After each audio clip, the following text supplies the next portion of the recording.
everyone, my name is Kansha Parma. Welcome back to the channel. Today I am going to teach you electromagnetic induction question. Beginning with first question, what is the cause of electromagnetic induction? The cause of electromagnetic induction, that is cause of production of an EMF in a circuit, is the change in the magnetic flux linked with that circuit. So that change can be increase or decrease. Okay. So whenever there is either increase or decrease in the magnetic flux, an induced EMF is generated which lasts as long as the change in magnetic flux continues. Okay. Then second question, which laws gives the direction of EMF, induced EMF of the current? Okay, so Lenz's law gives the direction. Lenz's law gives the direction of the induced EMF or the current in the circuit whenever magnetic flux links with it changes.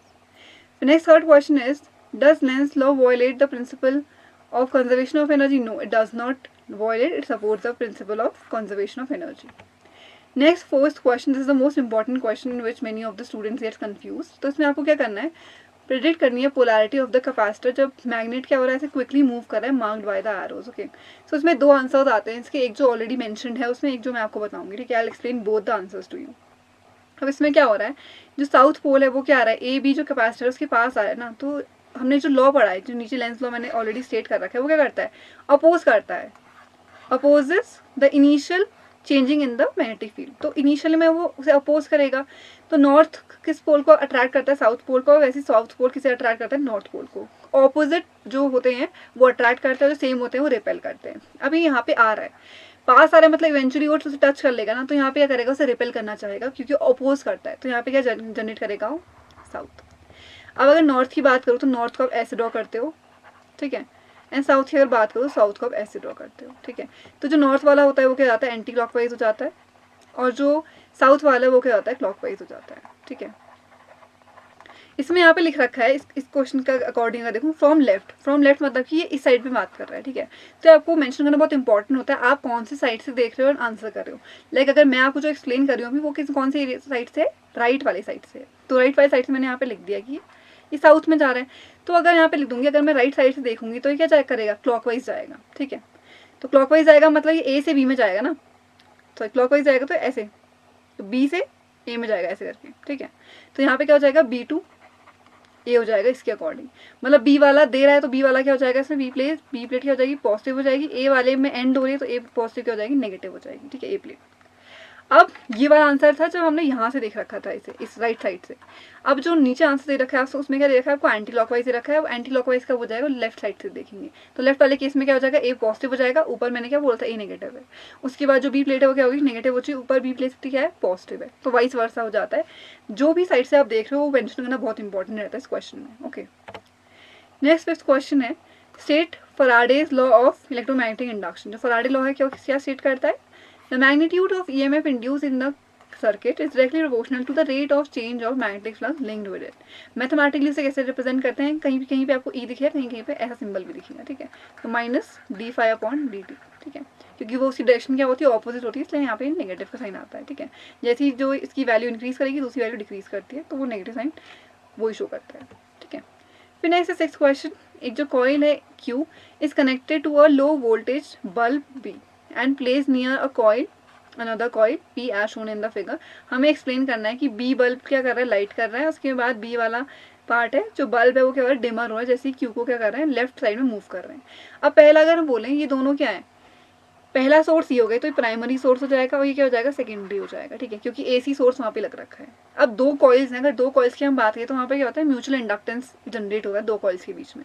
तो जो B bulb है वो light करेगा on the account of क्या होगी, इसमें EMF क्या होगी, चेंज होगी due to mutual induction between P and Q. ठीक है, फिर सेकंड वाला है जो बल्ब है वो डिमर हो जा रहा है. ठीक है, जो बल्ब है वो डिमर हो जा रहा है जब Q वाले को इधर मूव कर रहे हैं, क्योंकि क्या होगा, जब पास होगा तो उसकी जो फ्लक्स वगैरह जनरेशन है वो क्या होगा, ज़्यादा होगा. जैसे उसे दूर करेंगे तो क्या हो जाएगा, जो फ्लक्स उसका फ्लक्स चेंज होगा वो क्या हो जाएगा, डिक्रीज हो जाएगा. ठीक है, तो इसीलिए यहाँ पे क्या कर रहा है, वो जो बल्ब B है वो डिमर हो जा रहा है, उसे P वाले सोर्स से अलग कर देते हैं. फिर नेक्स्ट है इलेक्ट्रोमैग्नेटिक डैम्पिंग क्या होती है, उसकी एप्लीकेशंस क्या होती है. Electromagnetic damping is a force that is automatically generated when eddy current is in close contact to a conductive or magnetic object. इसके अलावा बोल सकते हो जो इलेक्ट्रोमैग्नेटिक है वो कहाँ आकर करता है, वो डैम्पिंग फोर्सेस में आकर करता है जब एडी करेंट्स जो होते हैं और जो अनदर फील्ड होती है वो क्या करते हैं, एक दूसरे से इंटरेक्ट करते हैं. Now talking about it's applications, इसके एप्लीकेशंस क्या होता है, यूजिंग जो एडी करेंट्स होते हैं जो हम रेल ब्रेक्स में होते हैं, that is not affected by rain which makes the braking smoother. However these types of brake can not bring a vehicle to stop, so these types of braking system is essential in rail vehicle. Another example is the design of galvanometer, devices that measure small electrical current where eddy currents can be used to counter deflection of galvanometer so that the coil used in galvanometer reaches equilibrium. तो third वाला है वो बात कर रहा है magnetic damping और AD currents का can be used in recycling centers to separate metals from other materials. This works for all types of metal, not just for ferromagnetic types such as iron or steel. फिर next self inductance क्या होता है. So self inductance क्या होता है of a coil is the magnetic flux linked with it when constant unit current flows through it. Alternately, self-inductance of a coil is equal to induced EMF in the coil when current flows through it, changing time at the unit rate with time. Okay. फिर next हम बात करें name the factors. जो factors में बताने हैं जो self inductance of solenoid वाले में डिपेंड करते हैं. सेल्फ इंडक्टेंस ऑफ कॉइल होती है वो डिपेंड करता है डायमेंशन में, टोटल नंबर ऑफ टर्न्स में, रिलेटिव परमिएबिलिटी में of the core of the solenoid. ठीक है. और यहाँ पे क्या है, ये जो है ये परमिएबिलिटी है एंड नंबर ऑफ टर्न्स है. यहाँ पे ए क्या है, यहाँ पे एरिया दे रखा है, आई यहाँ पे क्या है करंट है, और एल क्या दे रखी है यहाँ पे लेंथ दे रखी है. फिर नेक्स्ट है 10th वाला, can a system of two coils have mutual inductance without having self inductance is the reverse true. ठीक है.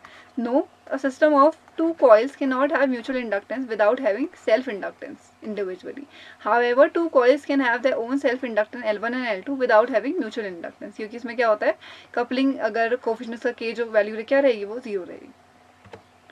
फिर 11th वाला आपको म्यूचुअल इंडक्टेंस डिफाइन करना है. म्यूचुअल इंडक्टेंस क्या होता है, दो कॉइल्स की रिक्वायरमेंट होती है. जो सेल्फ इंडक्टेंस होता है वो एक ही कॉइल से हो जाता है. Mutual inductance is the phenomenon according to which back EMF is induced in the coil as a result of change in current flowing through it. मतलब अगर एक में आप अगर सोर्स लगा दोगे, दूसरे वाला क्या हो जाएगा, उसमें से उसके मैग्नेटिक फ्लक्स के चेंज की वजह से उसमें करंट फ्लो करने लग जाता है. ठीक है. फिर 12th वाला है state the factors on which mutual inductance between a pair of coil depends. ठीक है. डायमेंशंस पे डिपेंड करता है, नंबर ऑफ टर्न्स पे डिपेंड करता है, रिलेटिव ओरिएंटेशन जो होता है कॉइल का उसमें डिपेंड करता है, मैग्नेटिक परमिएबिलिटी जिसे हम म्यू नॉट बोलते हैं उस पर भी डिपेंड करता है. फिर नेक्स्ट 13th क्वेश्चन है, an induced EMF has no direction of its own, explain why. As for Lenz rule, Lenz's law, the direction of induced EMF for the current is such that it opposes the cause. हमने पहले ही पढ़ा था, lens तो क्या करता है, जो भी कॉज हो रहा हो उसको अपोज करता है. If in an electric current, if in a circuit the current is increasing, then the induced EMF or the current tends to oppose the growth. वही सेम चीज दिख रखी है. On the other hand, अगर current क्या करेगा, fail करेगा, तो जो इंड्यूस्ड हमारी EMF है फिर करंट है वो क्या करेगा, अपोज करेगा उस फॉल ऑफ करंट में. ठीक है. Thus it is self evident that induced EMF क्या होगा, has no definition direction. उसकी कोई डायरेक्शन नहीं है. अगर कोई चीज डिक्रीज करेगा तो इंक्रीज करेगा. बेसिकली जो भी चीज अगर कर रही होगी उसको अपोज करेगा. ठीक है. फिर नेक्स्ट है 14th वाला, from where does the energy of induced current comes from. The electrical energy due to the production of EMF for current comes at the expense of equal amount of mechanical energy. When a magnet is brought towards a coil or a coil is rotated in a uniform magnetic field or a conductor rod is moved in a uniform magnetic field, etc. Some mechanical work has to be done on the magnetic or the coil or the conductor rod, etc. As a result of this mechanical work done, and an electrical EMF is introduced. Next है 15th वाला, an iron ball falling through the hollow region of a thick cylindrical shell made up of copper experiences a retarding force. What can you conclude about the iron bar? Iron bar must be a magnet. When this magnetized iron bar falls through the copper cylindrical shell, the spelling is wrong, shell, okay, it causes a change in the magnetic flux linked with the shell, and consequently eddy currents are set up in the shell. These eddy currents opposes the motion of the iron bar. As a result, iron bar experiences a retarding force. Normally अब जब भी हम self induction वगैरह होता है, EMF वगैरह change होता है, तो क्या होता है, एडी करंट जनरेट हो जाते हैं. मैक्सिमम केसेस में एडी करंट से करते हैं, जो भी हो रहा होता है प्रोसेस को रिड्यूस कर देते हैं. But there are few advantages and application of eddy currents as well, जो हम अभी नेक्स्ट स्लाइड में पढ़ेंगे. Next 16th one, a short but powerful bar magnet is moved towards a coil and consequently an EMF and an electric charge are induced in the coil. How will the magnitude of induced EMF and charge be affected if the motion is first is slow and the second one is fast? Okay. The magnitude of induced EMF increases on increasing the speed. ठीक है. अगर induced current जो EMF है वो increase करेगा, हम speed क्या कर देंगे, बढ़ा देंगे उसकी. But अगर motion slow है देन द इंड्यूस EMF क्या रहेगी, स्मॉल रहेगी, बट जो मूविंग होगा हमारा मैग्नेट का वो क्या रहेगा, फास्टर रेट में ही रहेगा. The magnitude of EMF induce increases, however the magnitude of induced charge remains same because it depends on total electric flux change. Next ये ग्राफिकल रिप्रेजेंटेशन, ये बहुत एग्जाम्स में आता है. इसमें आपको क्या देखना होता है, स्लोप देखना होता है. यहाँ पे क्या लिख रखा है, फाई लिख रखा है. फाई यहाँ मैग्नेटिक फ्लक्स है, आई क्या हो जाएगा, यहाँ पे करंट हो जाएगा. अब स्लोप, इसमें स्लोप ड्रॉ करते हैं, ठीक है. स्लोप क्या हो जाएगा, L इज इक्वल टू क्या होता है, फाई अपॉन आई होता है, जो कि यहाँ पे क्या दिखाता है, स्लोप दिखाता है. स्लोप की अगर हम बात करें, जो ए का स्लोप है वो क्या है, ज़्यादा है बी से, तो जो ए है इंडक्टर, सी की क्या वैल्यू आएगी, ज़्यादा आएगी as compare to self inductance of B. फिर नेक्स्ट है what are the possible methods to produce induce EMF in a circuit. ठीक है, आप चेंज कर सकते हो मैग्नेटिक फील्ड को, एरिया को चेंज कर सकते हो, ओरिएंटेशन चेंज कर सकते हो. ओरिएंटेशन मतलब है यहाँ पे थीटा का, जो थीटा की वैल्यू है वो आप चेंज करोगे तो क्या हो जाएगा, चेंज हो सकती है वैल्यू. एंड ये आप ऐसे लिखोगे -d/dt then BA cos theta. ठीक है. फिर नेक्स्ट 19th वाला, a closed loop is held stationary in the magnetic field between the north and the south pole of two permanent magnet held fixed. Can we hope to generate current in the loop by using strong magnet? Okay, तो हम क्या कर सकते हैं, नहीं generate कर सकते हैं करंट को स्ट्रॉन्ग मैग्नेट यूज़ करने के बावजूद भी, क्योंकि जो लूप है और साथ ही में जो मैग्नेट है वो क्या फिक्स्ड है. Hence the magnetic flux linked with the loop remains same, constant रहेगा, कोई भी इसमें चेंज नहीं होगा, इसलिए कोई चेंज नहीं होगा मैग्नेटिक फ्लक्स में. एज अ रिजल्ट अगर फ्लक्स में चेंज नहीं हो रहा है तो कोई भी EMF इंड्यूस नहीं हो सकती है. Next is 20th question. जैसे मैंने बताया था आपको एप्लीकेशंस भी होते हैं इसमें, तो इसलिए नेक्स्ट साइड में हम एप्लीकेशंस के बारे में बात करने वाले हैं. एडी करंट्स क्या होते हैं, are the current generated in a bulk conductor whenever magnetic flux linked with the conductor changes.